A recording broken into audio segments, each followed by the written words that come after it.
बिहार में पाटलिपुत्रा से बीजेपी के सांसद रामकृपाल यादव हमारे साथ हैं। रामकृपाल जी अभी अभी अपने घर पहुंचे हैं जो नई संसद को देखकर। कैसा लगा नई संसद आपको रामकृपाल जी? पुरानी लोकसभा में भी आप रहे, नया भी देखा आपने, क्या अंतर आपको लगा? सबसे पहले तो मेरा सौभाग्य है कि मैं पुरानी संसद में बैठ करके अपने कर्तव्यों का, दायित्वों का निर्वहन किया, ये मेरा सौभाग्य है।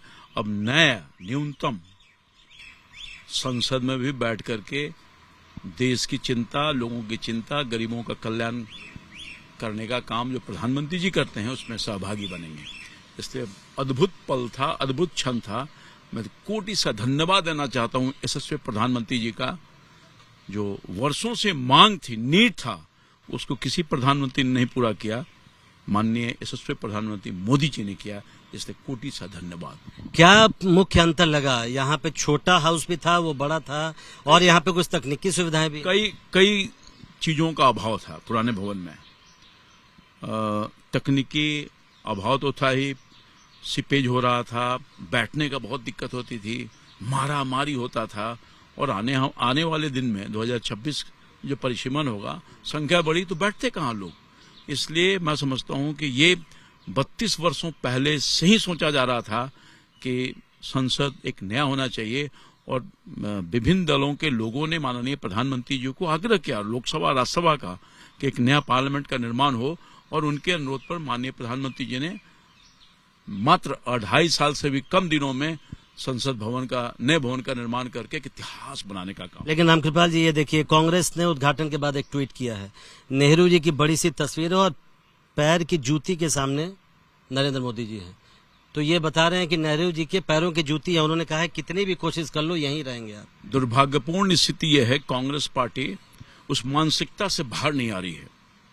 राजशाही, बड़ा लोग, छोटा लोग, हाँ ये एक बात सही है, नेहरू जी राजशाही परिवार से निकल के आए थे, बड़े खानदान के थे, राजा रजवाड़े के थे। और वहीं मोदी जी एक चाय बेचने वाला का बेटा, एक दाई का बेटा, जिसकी माँ बर्तन साफ करती थी। लोकतंत्र में यही तो खूबसूरती है कि और सबसे बड़ी बात है, गरीब का बेटा और पिछड़ा का बेटा। ये कांग्रेस पार्टी को बर्दाश्त नहीं हो रहा है कि हिंदुस्तान में ये बदलाव कैसे हो गया। देश की जनता ने बदलाव किया है, तो एक पिछड़ा का बेटा, गरीब का बेटा, उनके जूती के बराबर तो रहा ही है, रखा ही उन्होंने। और वही सोच के तहत आज ये ट्वीट किया है। मगर मोदी जी दुनिया में भारत का मान सम्मान बढ़ाया है और अपने 9 साल के कार्यकाल में गरीबों को, शोषितों को, पीड़ितों को, समाज के नीचे तबके के लोगों को अपने कामों से, अपने कार्य योजनाओं से ऊंचा उठाया है। और न सिर्फ गरीबों को उठाया है बल्कि देश की ऊंचाई नहीं। लेकिन केवल कांग्रेस नहीं हो रहा है, लेकिन कांग्रेस ने केवल ट्वीट नहीं हो रहा है ना। आरजेडी ने ट्वीट किया है पार्लियामेंट की तस्वीर और एक तरफ ताबूत की तस्वीर। आरजेडी भी हमला कर रही है। देखिए, राष्ट्रीय जनता दल की सोच कितनी घटिया हो सकती है ये दिखता है। जो ताबूत दिखाया पार्लियामेंट के सामने, ये उनकी घटिया सोच है।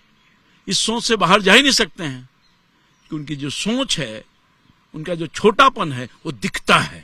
ये दुर्भाग्यपूर्ण है, इसको मैं कंडेम करता हूं। बहुत बहुत शुक्रिया। तो बड़ा आरोप लगा रहे हैं रामकृपाल यादव। उनका कहना है कि नरेंद्र मोदी पिछड़ों के नेता हैं और कांग्रेस ने ट्वीट करके पिछड़ों का अपमान किया है। कैमरामैन निखिल रस्तोगी के साथ प्रशांत, एबीपी न्यूज, दिल्ली।